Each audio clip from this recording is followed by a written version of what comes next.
Salut à vous tous, ici Jeff Rose. Bienvenue dans cette nouvelle vidéo de Opinion GPT. Où, en effet, je pose une question à ChatGPT et bien sûr, je vous lis qu'est-ce que ChatGPT m'a écrit.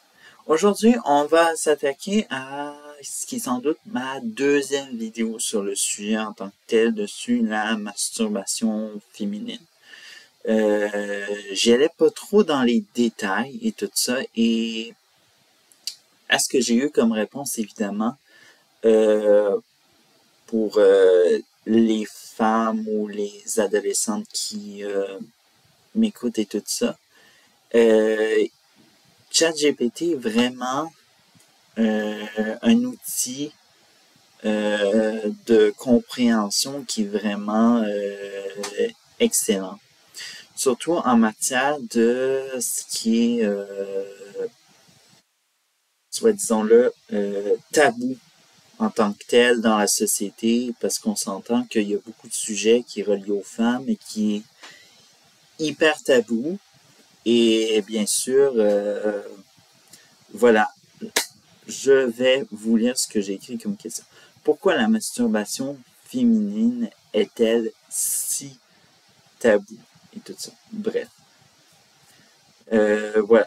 ChatGPT peut devenir votre outil de compréhension et puis tout ça.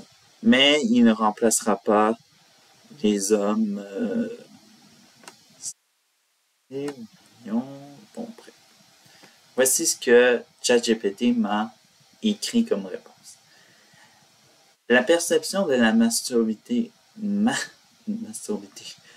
masturbation féminine en étant que tabou peut-être contribuer à une facteurs historiques, culturels, sociaux et religieux.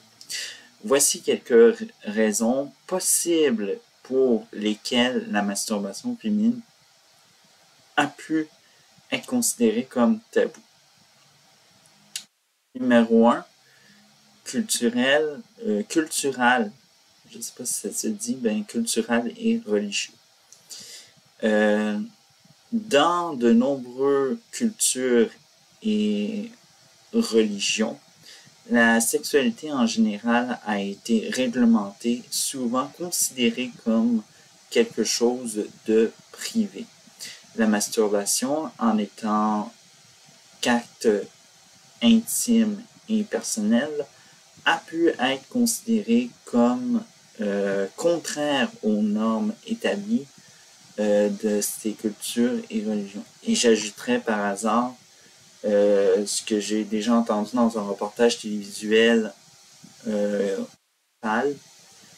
que aussitôt que une fille a ses règles, soi-disant qu'elle a du sang qui sort, eh bien, elle est obligée de sortir du domicile familial et aller vivre dans une grange, vraiment dans un lieu vraiment pas très propre. Puis, bref, je ne vous dis pas comment elle survit en sortant de là quand c'est terminé.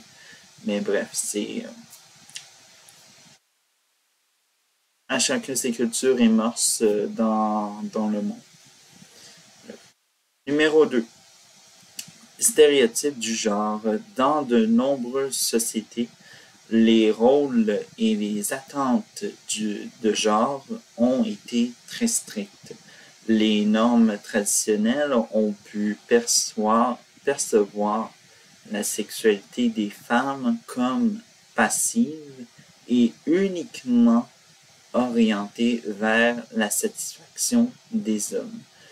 La masturbation féminine peut défier ces stéréotypes en plaçant le contrôle et le plaisir sexuel entre les mains des femmes elles-mêmes. Ça, c'est pas mal comme raison. Ça, je l'avoue, évidemment, que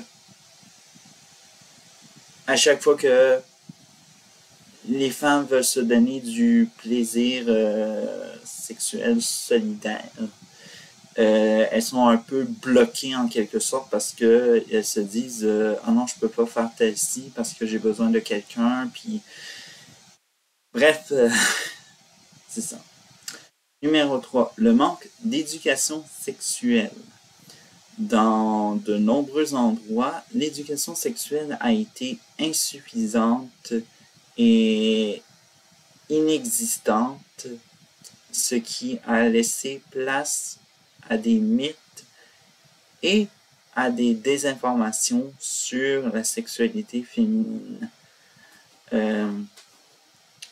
Cela a contribué à perpétuer le tabou autour de sujets tels que la masturbation féminine. Ça, j'avoue que c'est vrai qu'on n'en parle pas. Quand j'ai eu des cours de sexualité, je pense que c'était en 6e année au primaire, on nous préparait déjà.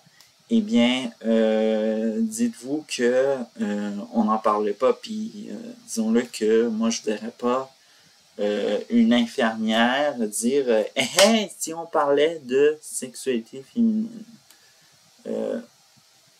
Pas de même dans un élan de joie, là, mais vraiment dans un élan de que oui, c'est possible en tant que adolescente et femme de se donner du plaisir et bien sûr de découvrir un peu son corps, évidemment.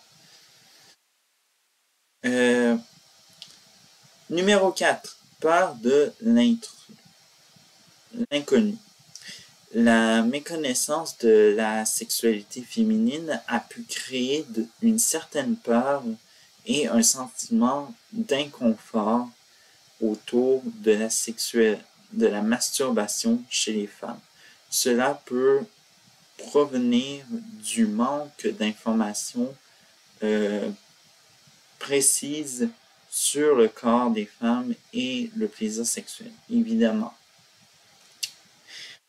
Par exemple, le clitoris, évidemment, je ne sais pas si vous le savez, évidemment, mais le clitoris, c'est un peu l'équivalent du pénis chez les hommes. Et évidemment, c'est ça qu'est-ce qui donne le plaisir, évidemment. Et malheureusement, ce n'est pas toutes les femmes qui savent où est situé le clitoris. Et évidemment, ne connaissent pas aussi leur utérus, bref, tout ce qu'il peut y avoir dans la biologie autour de ça. Et bref, c'est très triste. Je sais pas si je dis n'importe quoi, mais bref, en tout cas, c'est très intéressant. Numéro 5, contrôle de la sexualité. Dans certaines sociétés, la sexualité des femmes a été historiquement contrôlée par des normes sociales et des structures patriarcales. La masturbation féminine pourrait être perçue comme une norme émancipation sexuelle et qui pourrait remettre en question ces schémas de contrôle. Évidemment, je pense qu'il n'y a pas une femme ou une adolescente qui a dit un matin devant sa mère « Maman, j'ai fait la masturbation féminine. » Hein? Ça, c'est sûr. Toutes les femmes qui font la masturbation féminine doivent avoir peur de le dire à leur mère parce que ça pourrait mettre, comme on pourrait dire, remettre en question les schémas de contrôle. Évidemment, parce que on a toujours associé ça aux hommes et puis, bof. Voyez un peu qu'est-ce que ça crée. Et tout ça, non, ça je l'ai dit. On arrive au point numéro 6, le manque de représentation médiatique. Historiquement, les médias et les sources d'information ont rarement abordé ou représenté la masturbation féminine de manière réaliste. Cela a pu contribuer à la perception erronée,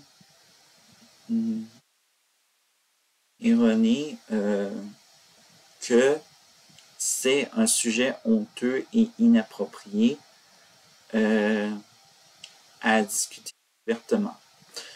On a par exemple dans les médias, on a la chanteuse Madonna, ou Madonna, qui l'a faite en 1990. C'était une imitation. Elle s'est pas mise nue et puis elle a dit regardez, je sais faire ceci, tout ça. Elle a juste fait l'imitation qu'elle se faisait une masturbation féminine. Et je pense que oui, c'était une représentation qui était exagérée en disant, puis mais évidemment,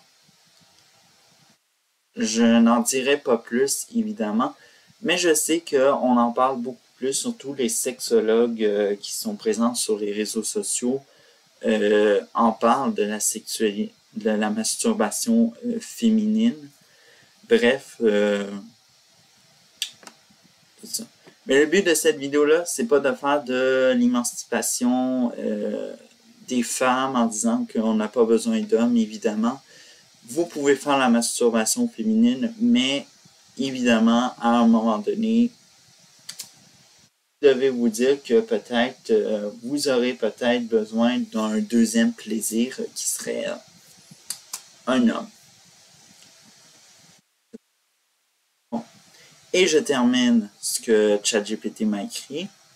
Cependant, il convient de noter que les aptitudes envers la masturbation féminine sont en train de changer à mesure que les conversations sur la sexualité, l'éducation sexuelle et l'égalité des genres progressent. De plus en plus de personnes et d'organisations travaillent pour démystifier les tabous entourant la masturbation féminine et pour promouvoir une vision plus positive et éclairée sur la sexualité des femmes. Sexualité féminine, plutôt. Bref. C'est un peu tout. Et tout ça, je trouve que, évidemment, un tabou de même, je pense que pour tous ceux-là qui sont en quête de vérité sur des tabous, ChatGPT peut répondre facilement et très éclairé à certains points, mais ça dépend lequel. À ce qu'on a vu sur la masturbation féminine, bref, c'était très intéressant. Il y a beaucoup de choses que moi-même je ne savais pas. Et bof! Eh bien, on termine ça, cet épisode de Opinion ChatGPT. Et on se retrouve mardi prochain. Et tout ça. Et ça jusqu'à l'avant-dernière semaine d'août. Parce que, évidemment, comme je l'ai dit hier, on change de programmation. Et c'est ça qui conclut. Ciao!